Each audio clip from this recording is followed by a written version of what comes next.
Hello, welcome to Legal Action. My name is David Siegel. Thanks for joining us today. My co-host, as always, is Jesse Barrientos. Jesse, welcome to the show. Thank you, Dave. We're going to be talking about divorce and family law, and we have two special guests today. Let's start with the Honorable Judge David Garcia. Welcome. Thank you. And Glad Ms. to be here. Angela Henderson Yes, from Henderson Law and Mediation. Thanks Welcome for you having both to me. Legal Action. Well, I'm glad to be here. Okay, thank you for coming. Jesse, why don't you start with the guest, please? Well, I think it's important for our viewers at home.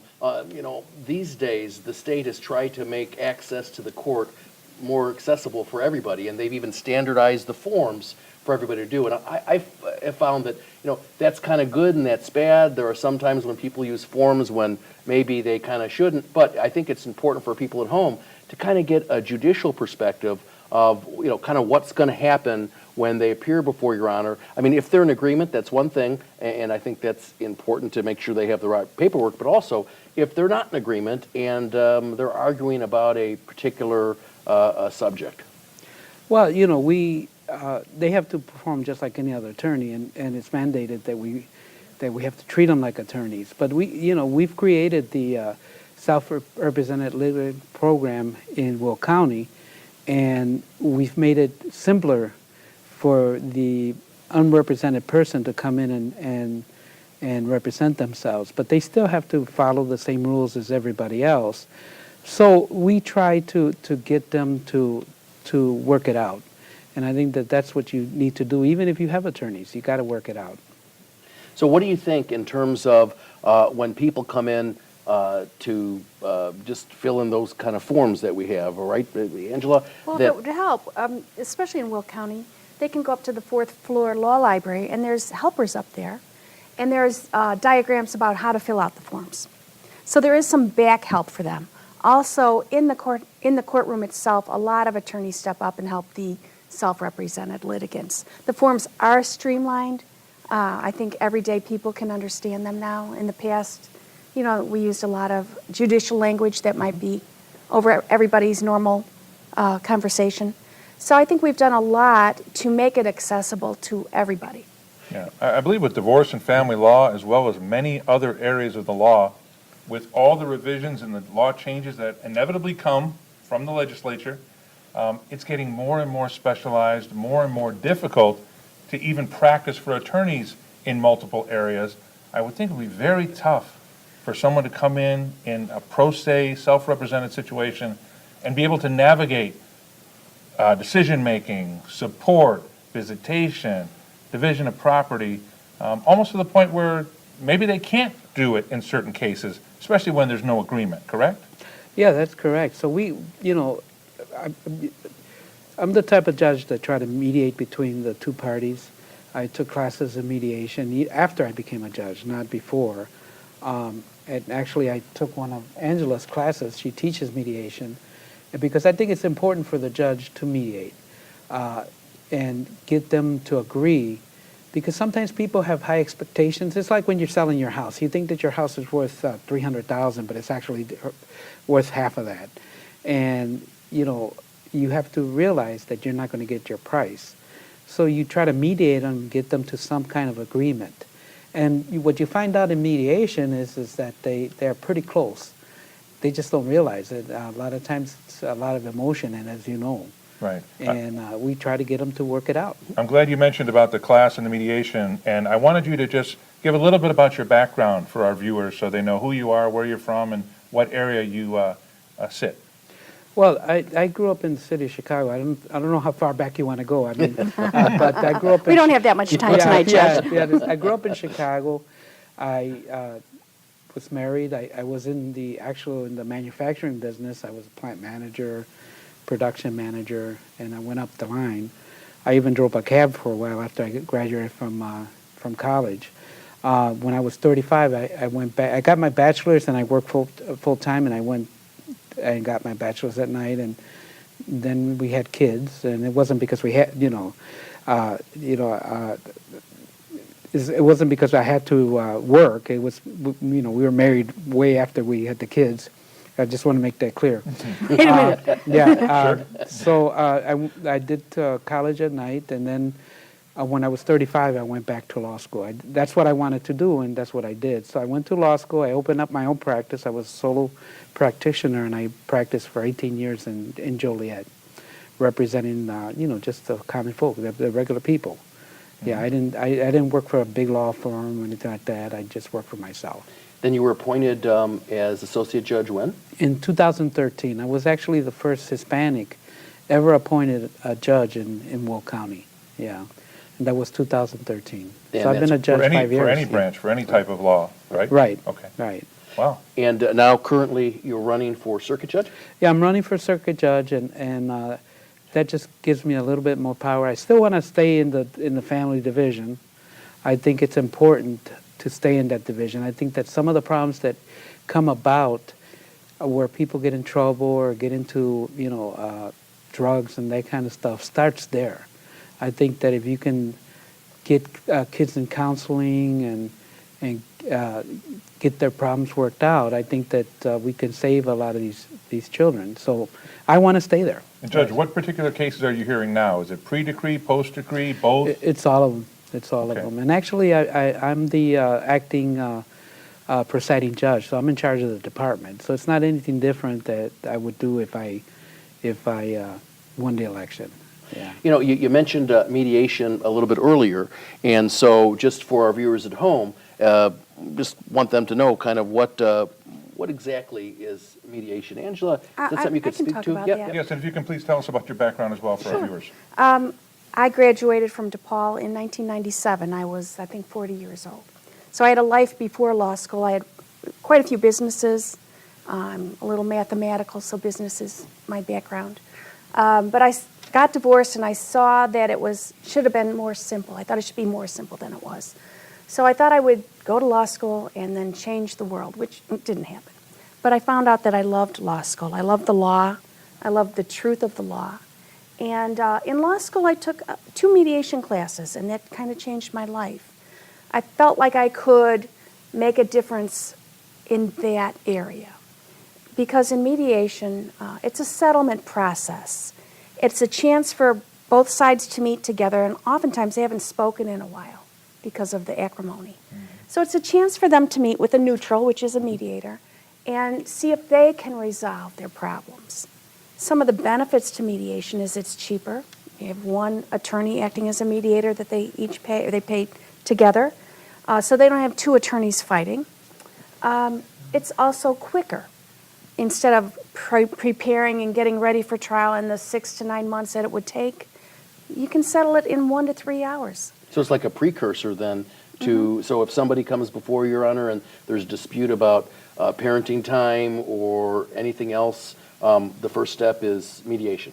Yeah, and it's actually part of our local rules that they have to mediate.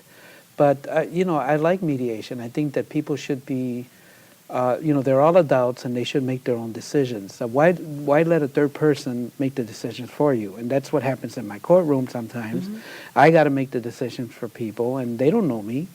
And I think it's better, easier to swallow, I would say, if you worked it out yourself. And a lot of the stuff isn't, it seems difficult, but you can work it out. You can work it out. Angela, can you speak to, and again, I'm a mediator as well, and I know, and you mentioned sometimes they haven't spoken in some time, and which is really, it's really troubling because if there's no children, have at it, doesn't matter. But if there's children, look, the most important thing are those little lives, okay? That's the most important thing ever. Yes, It doesn't matter it what, is. mom's conveniences are or dad's conveniences are and all that stuff. And there has to be some communication. There And has it's- to be. And it's not just until the child turns 18. Presumably, the child's gonna graduate from college, going to get married, and Grandbabies. Grandbabies. Both parents are going to be involved in that. They will know each other till the day they die. Right. They think, okay, I'm going to get divorced. I don't have to deal with that woman or that man again. It's just not true if you have children. You're together forever.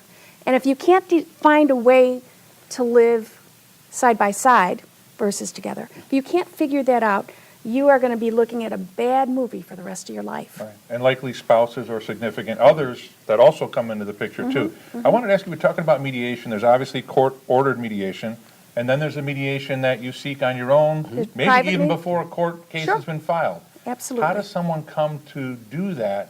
A How lot do they of know peop- about it, as opposed to just going to a lawyer and filing a petition and getting in the court system? They've read about it, they've seen it on TV maybe, they've had friends who mediated.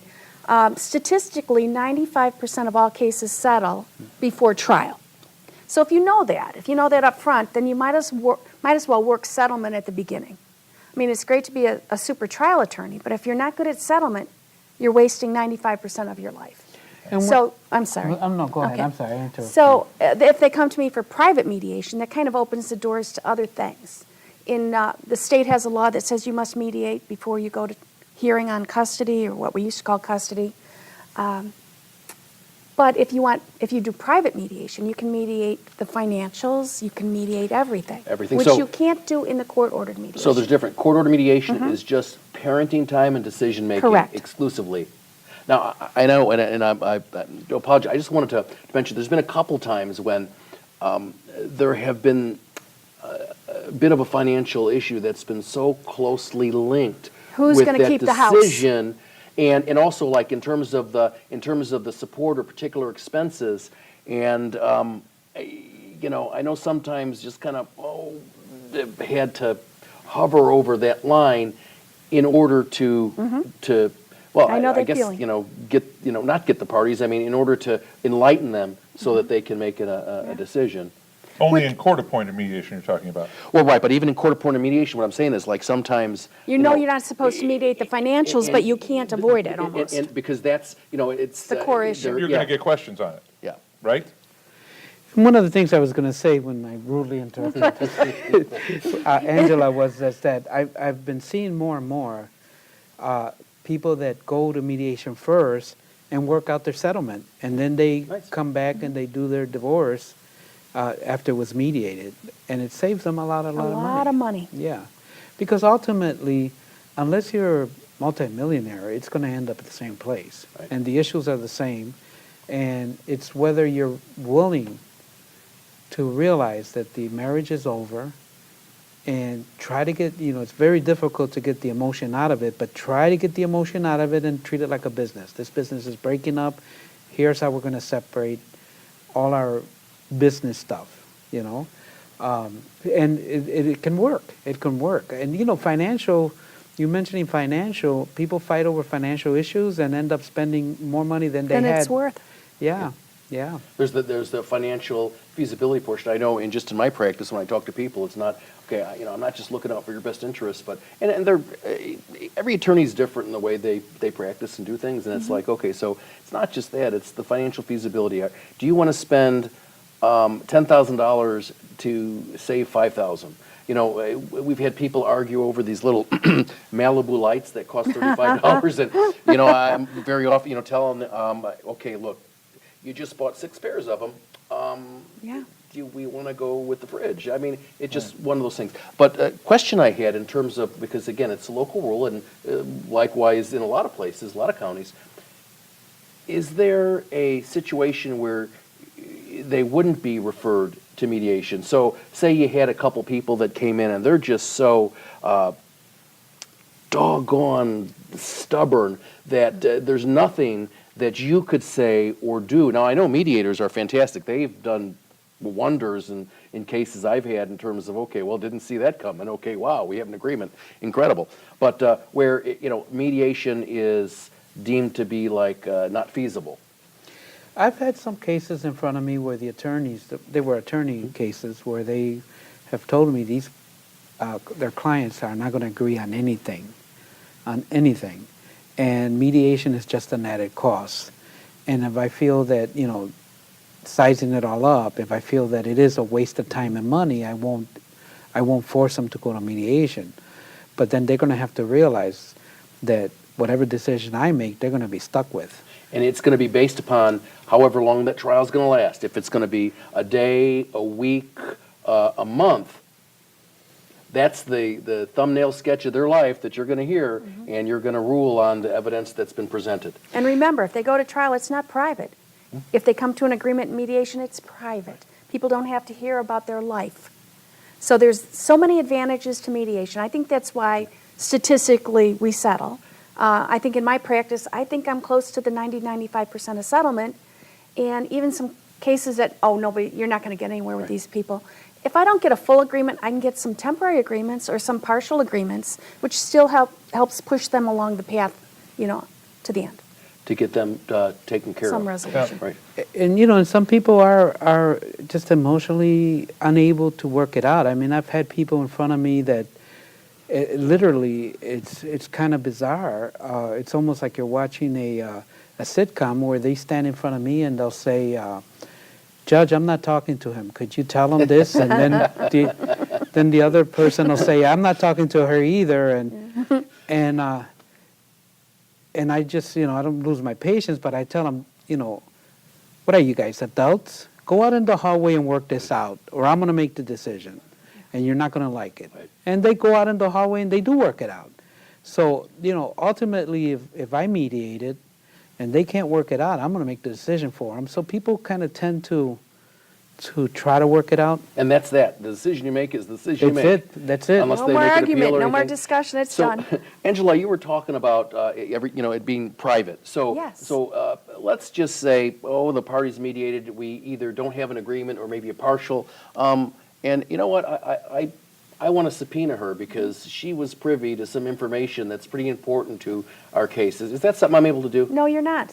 Mediation is considered a settlement conference, and as such, you can't disclose what they talked about. You're not supposed to tell the judge who was the good guy or the bad guy, or who caused trouble or anything like that. When you give a report, which we're required to do, after mediation, we say they agreed, they didn't agree, they partially agreed, or they didn't show up, or they didn't cooperate. But that's about as far as you should go. Let me, I'm sorry. I was going to say, if we resolve it in mediation, and nothing's been filed with the court yet, and you as an attorney, they would like you to prepare the agreement. Oh, right. What do you do at that Yeah. point? We're not allowed to prepare the agreement because then we're acting like an attorney for two people, which is against our canons. Are you allowed to even make a referral, If ethically? If you make a referral, you have to refer three people. Okay. You can write a letter of agreement that, pinpoints all the different levels of agreement and give that to the two attorneys or for them to Right. take Yeah. with. Mhm. But But you you don't can't want bring to it. have them sign it. And they Right. can't waive the conflict and. No, they allow- cannot. okay. Yeah. That's interesting to know. Yeah, and then you very often tell the parties, hey, listen, this is your agreement. It's not binding until A you review judge with your signs it. lawyers and the judge signs everything and you go. Because they could agree to something that's, the court will never let them. Like Right. I want Joey 6 months out of the year, and then my wife will have Joey 6 months. The judge is never going to say yes. Well, Yes. you remember those You can't tapes agree in- to things the judge won't say Yeah, yes. you reminded me of a tape in mediation where they had something where one parent wanted one child and didn't want the other child. That's like a classic, at least that they showed in Yeah. my mediation training, which is just, so that's important. Well, let me ask you this too, is we're talking about the best interest kind of thing. If, in mediation, I want to talk about the training in a little bit here, but what happens, so let's say we have a situation where, maybe there is an order of protection in place, or maybe there's not an order of protection in place, but one party is deathly afraid of the other party, and, hey, look, you don't have my address, and so, generally mediation takes place We call it together. conference, where there's three of you together. That's a conference style. We do shuttle mediation where we have one person either on the phone. I've done it with someone from California on the phone, or an OP, I'll have one person on the phone. Or you have them in a different room, and you shuttle back and forth between the two, and you carry the offer and the demands and the offers back and forth. That's pretty common, too. What happens if you discover an issue that directly affects the well-being of the children? Is that something, we talked about things being private, and, people should know. Is that something, are you Are you talking a about- mandatory reporter? We are not. Neither are guardian ad litem, surprisingly enough. We're not mandatory reporters, but there's nothing that stops us from reporting abuse of a child. Or in any of those usually- cases, going to the judge? Mediators shouldn't, I don't think a mediator should approach the judge with that. A GIL should. Right. Okay. Let's talk about the difference between the two and the 604B and all that. Let's get into that a little bit. Well, let's find out what the requirements are sure. for, Okay. for a mediator. Well, What, surprisingly, to become a mediator, besides being, well, to be a family law mediator, which is a court-ordered mediator, you either have to be an attorney or a master's level social work, some level of psychology or social work. You also have to have completed a 40-hour plus 5 hours, which I'll explain, course. 40 hours in the process of mediation, the 5 hours is in understanding mental illness, drug addictions, different things that impact on a person's ability to negotiate. it's definitely helpful for a judge. Yeah. Very helpful, very helpful. Well, we had a 45-hour class that we put together, and it was an amazing thing.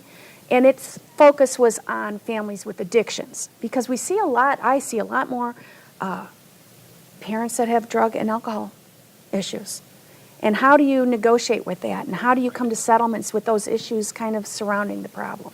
And it could be even a prescription drug Oh, a lot addiction, of so that. it's not necessarily illegal drugs, but abuse of prescriptions that Correct. have been Correct. prescribed. Everyone's under stress, and in a divorce, that stress is blown up. So in addition to those requirements, is there a continuing requirement? There for- is. I don't remember what it is for mediation. I'm not sure. I know for GIL, you have to do the initial 10-hour class, which I've taught numerous years, to be certified, or we don't call it certified, to have a To continue to be on the list. to be on the right, list. And then you have to have so many hours every 2 years. 2 years. And I thought for mediation it was like 4 kind of hours. I'm a little vague on that too. I It's don't been, remember. I know it's every couple of years. I do so as many well, hours too, that I yeah. don't have to keep Right, track. it doesn't matter for. Yeah, and I think, as attorneys and as judges, we have to do continuing legal education. And you can pick, to make sure you're certified still as a mediator, is pick those kind of classes that have to do with mediation. I think they'll qualify. Judge, do you think that, how many people or attorneys that are before you, that are you aware that are, that have the requirements to be mediators? Now, I just say that because even if you don't mediate, I think that's just any area of the law. It doesn't even have to be family law, any area of the law. It's back to that statistic. If 95% of all cases settle before trial, shouldn't you be good at settlement? Right.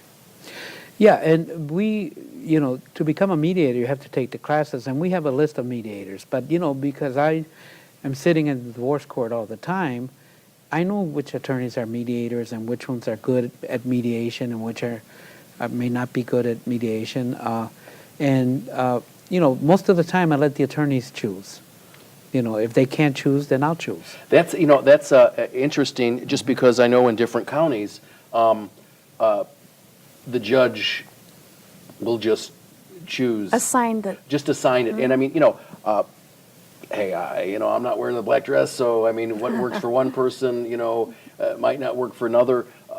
Although I think that if the parties approached a judge and, they said, hey, it's like you said, you let them pick, hey, we're in agreement on this person because we know this person has mediated other things, we know our clients, we know the situation, and I think that the attorneys probably at that point would know the situation a little bit better than the judge, so, to be able to allow them to do that. Yeah, and I give them the opportunity to decide.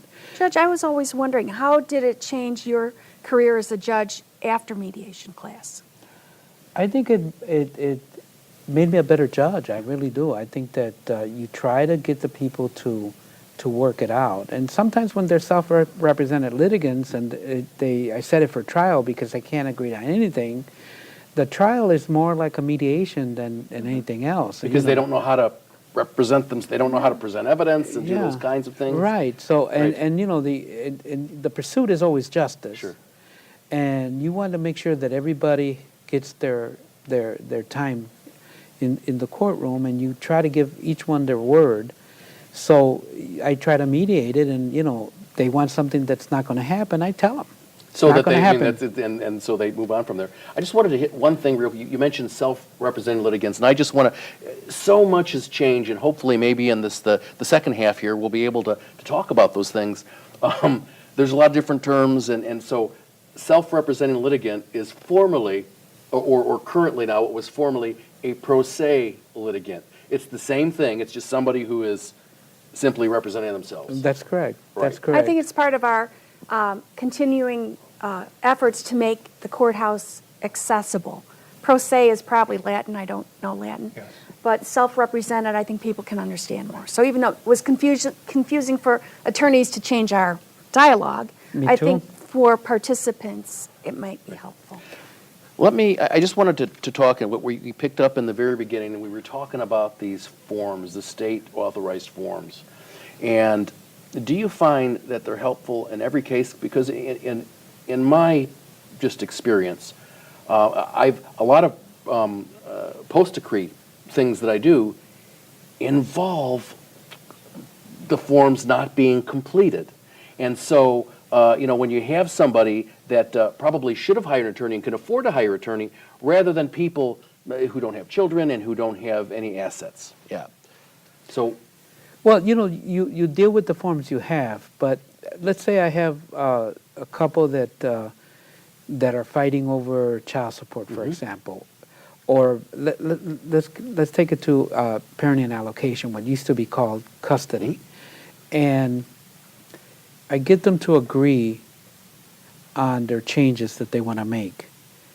I don't write that order for them.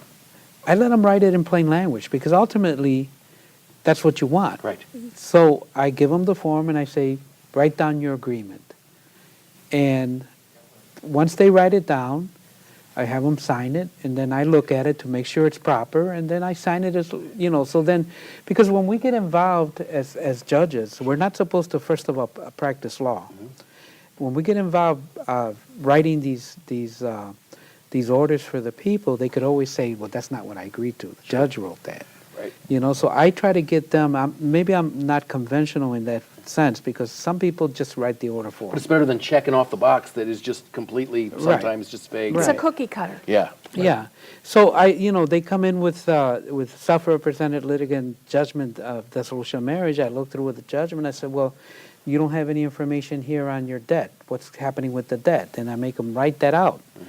Give it back to them. You know what? You got to fill this form out as much as you can. And you get a lot of resistance, don't you? Nobody wants to fill out a form. Nobody Right. wants to put all Well, that stuff in there. it's explained to them that they're representing themselves, Right. but they still want me to give them legal advice, can't and I can't do that. Right. It's against my rules. So You also have 1 day or 2 days a month that one of the judges does a pro se day. yeah, Self-represented litigant day, we're still calling it pro se yeah, day. yeah. She does that every month, twice a month, and she has outside attorneys come in and help.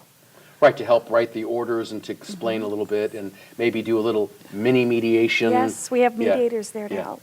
And the reason we don't do it in all the courtrooms is because that's too much work for the private attorneys. I mean, if I had 2 days and this, Yeah. we have 5 divorce judges or family law judges, and if each one of us took a day, the private attorneys would be working for free most of the time and not, concentrating on their practice. Sure. That's right. There's always someone who will step up and help you with an order, but not every time, correct? That's right. Okay, Yeah. Honorable David Garcia and Angela Henderson, thank you so Thanks. much for Thank you joining very us much. on this This was version of Legal enjoyable. Action. And Jesse is always my co-host. We'll see you next time on Legal Action.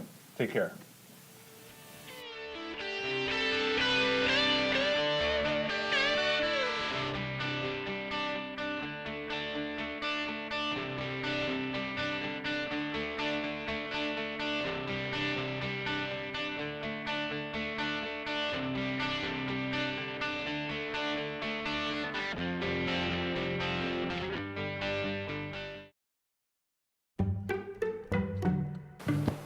Testing. Why did the girl ask the mushroom to dance? Because he was a fun guy.